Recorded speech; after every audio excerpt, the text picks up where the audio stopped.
제가 그 누님 큰딸 그 조카 집에 한 며칠 이렇게 머무르고 있는데 여기서 태어나서 자란 이세입니다.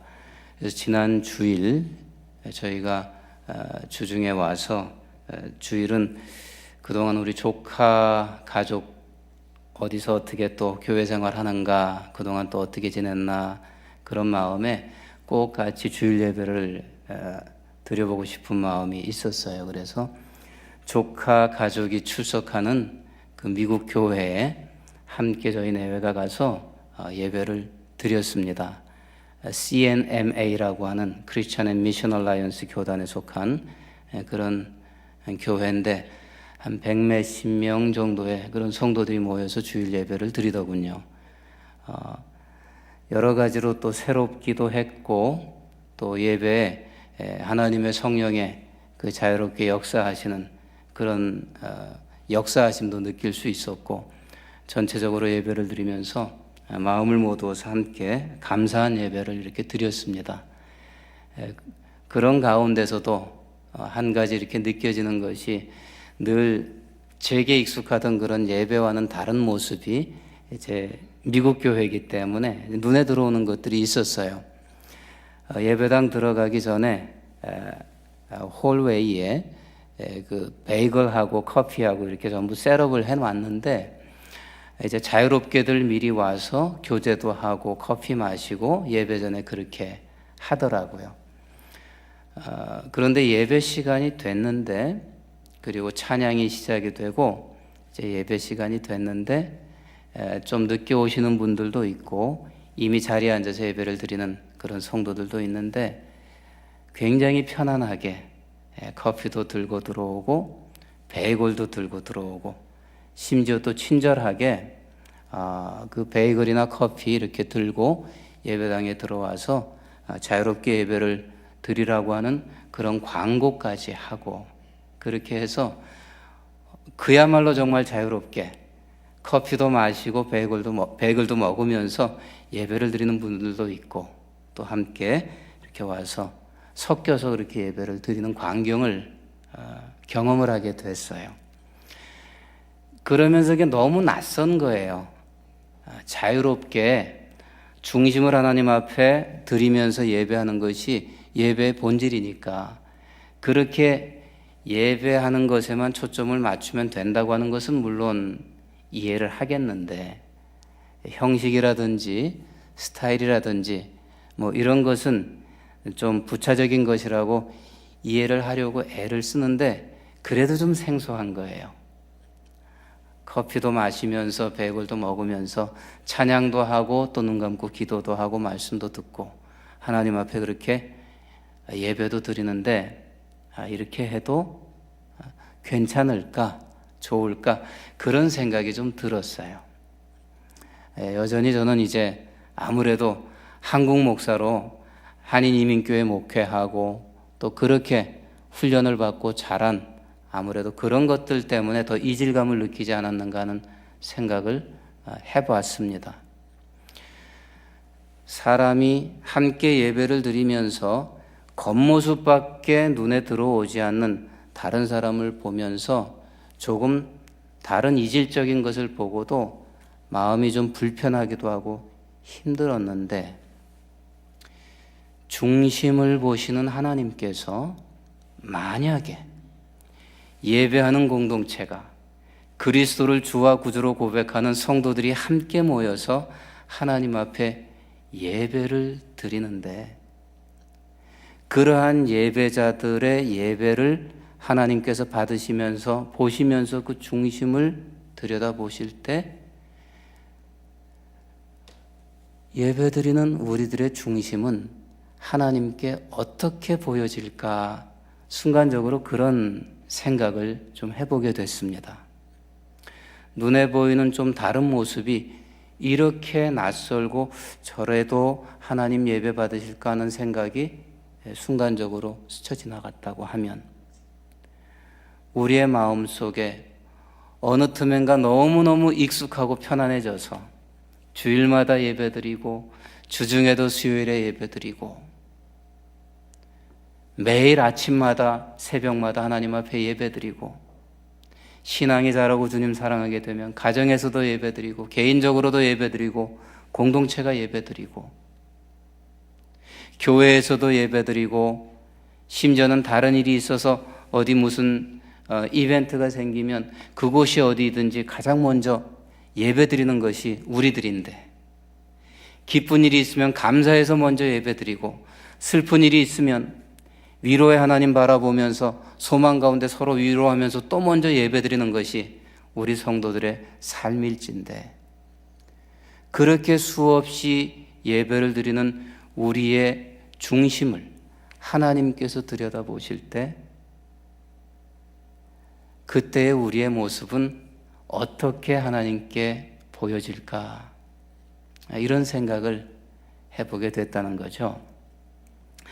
오늘 말씀에 보게 되면 이 요한복음 4장은 예수님께서 사마리아의 수가라고 하는 한 동네에서 우연찮게 야곱의 우물이라고 하는 그 우물가에서 맞닥뜨리게 된 여인과 긴 대화를 나누시는 내용의 아주 일부분입니다. 보통 우리 주님께서는 북쪽의 저 갈릴리에서 남쪽 유대로 성전이 있는 예루살렘을 향해서 절기 때마다 1년에 한 차례씩은 제자들과 함께 긴 여행을 하셨습니다.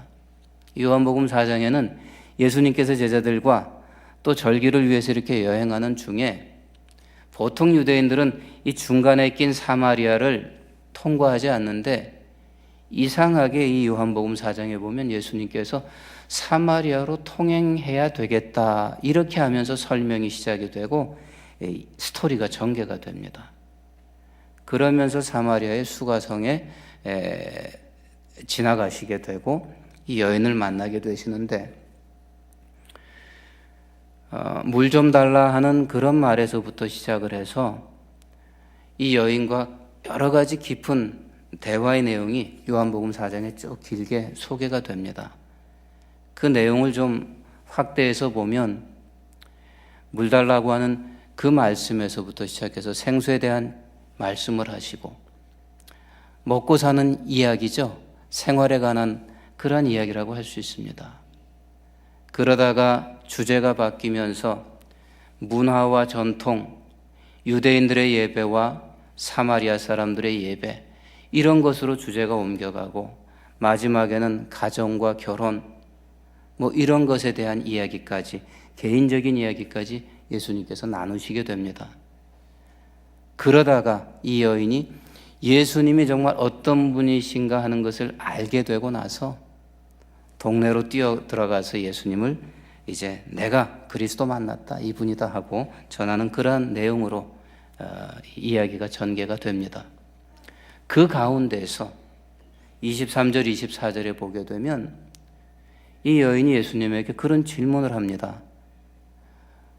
우리 사마리아 사람들은 이 산에서 조상 대대로 이렇게 하나님 앞에 예배를 하는데 당신들 유대인들은 예배하는 곳이 예루살렘에 있다고 하지 않습니까? 그때 예수님께서 이런 말씀을 들려주십니다. 예루살렘도 아니고 이곳 사마리아의 그리심 산도 아니고 하나님께 진정으로 예배할 때가 오는데 바로 이때인데, 아버지께서는 그렇게 자기에게 진심으로 예배하는 사람들을 찾으시는데 하나님은 영이시니까 예배하는 사람들이 신령과 진정으로 예배해야 된다, 이런 말씀을 들려주세요. 어디에서 예배해야 되느냐, 어떤 방식으로 예배해야 되느냐, 사마리아 사람들은 어떻게 예배했고 유대인들은 어떻게 예배하고 우리가 가진 전통이 무엇이고 우리의 예배 문화가 어떻다는 이런 것들은 사실 중요하지 않다는 겁니다. 정말 중요한 것은 아버지께서 예배하는 사람들을 찾으시는데 이렇게 예배하는 사람들을 찾으신다는 거예요. 그 이렇게라고 하는 것이 4장 24절 말씀입니다. 저와 한번 이 4장 24절 말씀을 여러분들 익히 암송하시겠습니다만 한번 따라 해보죠. 하나님은 영이시니 예배하는 자가 신령과 진정으로 예배할지니라. 그렇습니다. 하나님이 예배 공동체가 함께 모여서 하나님 앞에 예배하는데 이렇게 예배하는 사람들을 찾으신다 그랬습니다. 이런 예배자를 예배자들 가운데서 하나님이 찾고 계신다고 하는 그런 의미가 됩니다. 다 같이 같은 장소에서 같은 시간에 함께 예배를 드리는데 다들 예배한다고 하나님 앞에 그렇게 모여 있는데 그러한 가운데서 예배하는 사람들 가운데서 신령과 진정으로 예배하는 사람들을 아버지께서 찾고 계신다는 말씀입니다. 그 말씀을 생각해 보면 우리가 얼마나 예배를 오래도록 저 자신을 포함해서 너무나 익숙하게 여기고 쉽게 여기고 하나님 앞에 늘 그렇게 해왔기 때문에 다른 생각 없이 이렇게 하는 것이 예배다 하면서 그저 몸만 덩그러니 가서 같은 시간 같은 장소 늘 익숙한 그 모습으로 하나님 앞에 서 있지 않았었는가, 그런 생각을 해보게 됩니다. 하나님은 이렇게 예배하는 사람들을 찾으신다는 거예요. 영으로, 진정으로, 진리로 예배하는 사람들을 아버지께서 예배하는 사람들 가운데서 찾고 계십니다. 우리가 얼마나 누구보다 많이 자주, 다른 사람은 일주일에 한 번도 근근히 예배드리는 것 제대로 못하는데 나는 수요일에도 매일 새벽도 무슨 일이 있을 때마다 하나님 앞에 예배를 드린다. 그것만 가지고 하나님 앞에, 그것도 참 귀하고 아름다운 일이긴 합니다만은 그거 가지고 하나님 앞에 명함을 내밀 수는 없을 것 같습니다. 어느 곳에서 언제 어떤 상황에서 하나님 앞에 내가 예배를 드리게 되든지 그 예배를 드릴 때 내가 정말 하나님 한 분만 바라보고 하나님 한 분만 의식하면서 내 전 존재, 내 마음과 생각, 정성과 뜻 모든 것을 다 모아서 하나님 한 분께만 나 자신을 온전하게 올려드리는 그런 예배를 드리고 있는가? 그것이 우리가 우리 각자에게 던져야 할 질문이 아니겠나, 그렇게 믿습니다. 저는 지금도 예배를 생각하게 되면 잊지 못하는 스토리가 하나 있어요. 벌써 20몇 년 전 제가 이곳에서 전도사로 사역할 때 우리 담임 목사님을 통해서, 김 목사님을 통해서 제가 들었던 그런 말씀인데, 제가 예배에 대해 묵상할 때마다 그때 그 이야기가 떠오릅니다. 김풍 목사님께서 한국의 동독교회의 청년 시절, 오래전이죠, 전도사로 사역을 하실 때 그 경험을 한번 설교 시간에 말씀을 하신 적이 있어요. 신년이 돼서 대신방을 하게 됐는데 전도사님이셨죠. 그때 목사님께서 이제 한 가정을 신방을 하시게 됐는데 연세가 많은 신실한 권사님 네 분 신방을 받으시게 되신 거예요.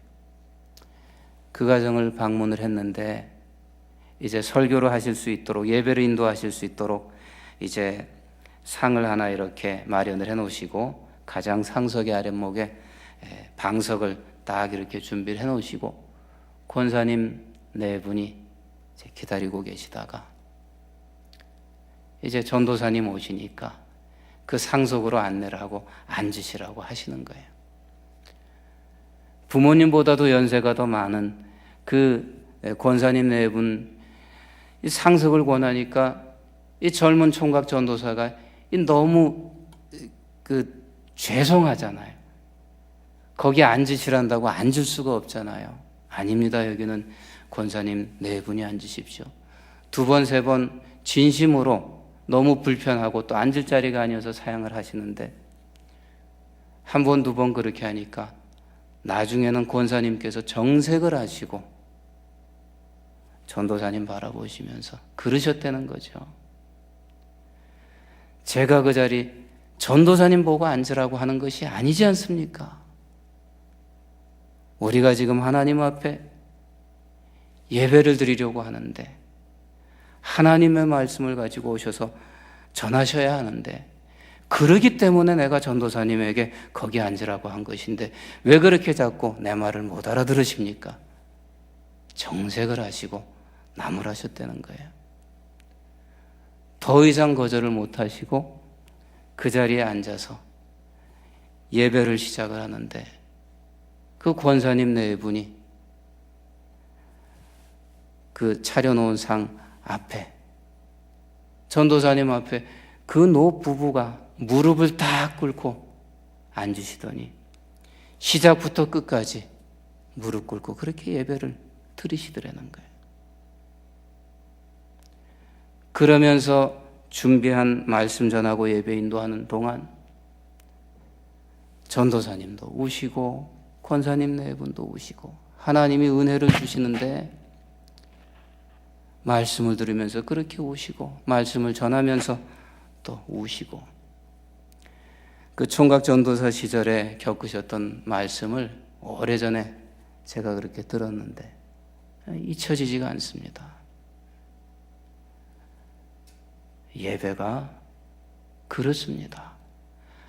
예배를 인도하고 하나님의 말씀을 전하는 비록 아들뻘 손자뻘에 가까운 결혼도 하지 않은 총각 전도사지만 하나님의 말씀을 전하기 위해서 그 자리에 있다는 그것만으로도 권사님 네 분이 그런 마음으로 그 자리에 있다고 하면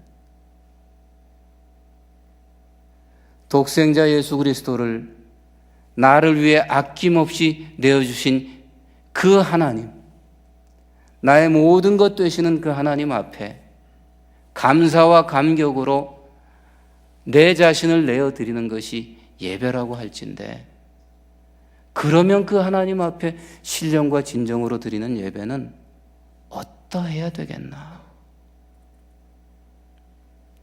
짐작이 가고도 나무 믿습니다. 그런데 어느 틈엔가 많은 그리스도인들이 그렇게 수없이 자주 모일 때마다 가장 먼저 하나님 앞에 예배를 드리면서도 너무 익숙해서 너무 편해져서 하나님과 어쩌면 너무나 가까워져서 우리의 예배드리는 모습이 중심을 보신 하나님 앞에는 어쩌면 차마 낯부끄러워서 고개를 들 수 없는 그런 모습의 예배가 점점 되어져 가고 있지 않은가, 그런 자문을 해보게 됩니다. 창세기에 보게 되면 가인과 아벨 형제가 하나님 앞에 제사를 드리는 장면이 소개가 되죠.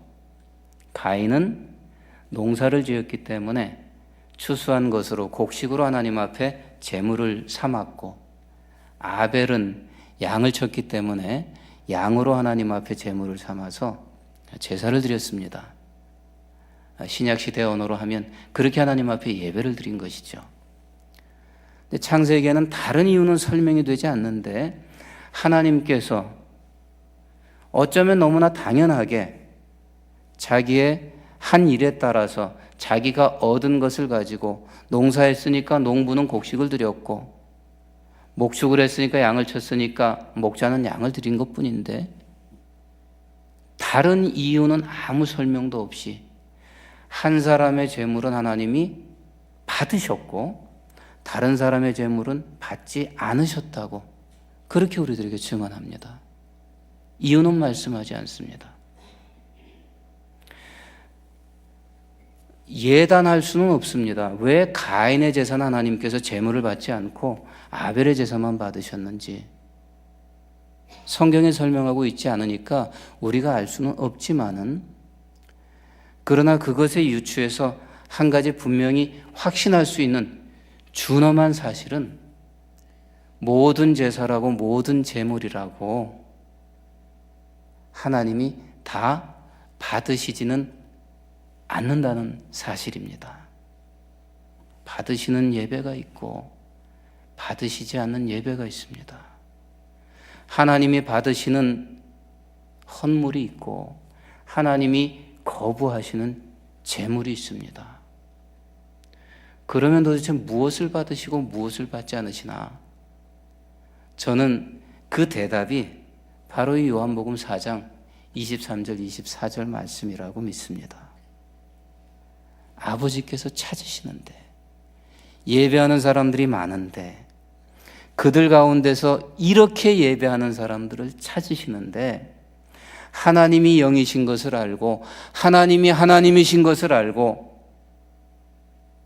하나님이 독생자 예수 그리스도 구주의 아버지시라는 것을 알고 하나님이 역사의 주인이시라는 것을 알고 하나님이 천지의 창조자라는 것을 알고 그러한 하나님께서 만물의 찢기와도 같은 나를 아들을 주시면서까지도 맞바꾸실 만큼 사랑하시는 것을 알아서 하나님이 영이신 것을 알아서 영이신 하나님 앞에 내 영을 가지고 영으로 예배드리고 진리로 진정으로 예배드리는 이런 사람들의 예배, 이 예배를 하나님께서 받으신다는 것입니다.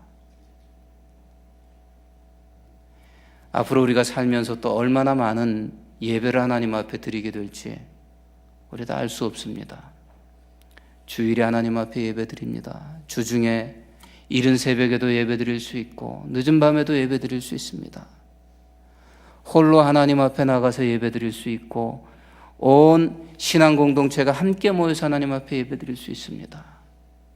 교회에서도 예배드릴 수 있고 야외에서도 하나님 앞에 예배드릴 수 있습니다. 좋은 일을 만나서 예배드릴 수 있고 슬픈 일을 만나서도 우리가 하나님 앞에 예배로 나아갈 때가 있을 것입니다. 그러나 정말 중요한 한 가지는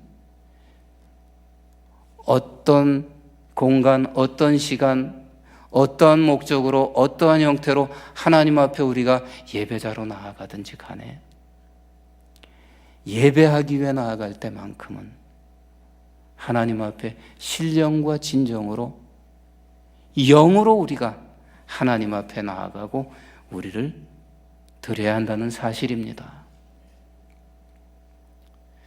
벅스 카운티 장로교회 우리 귀한 성도님들,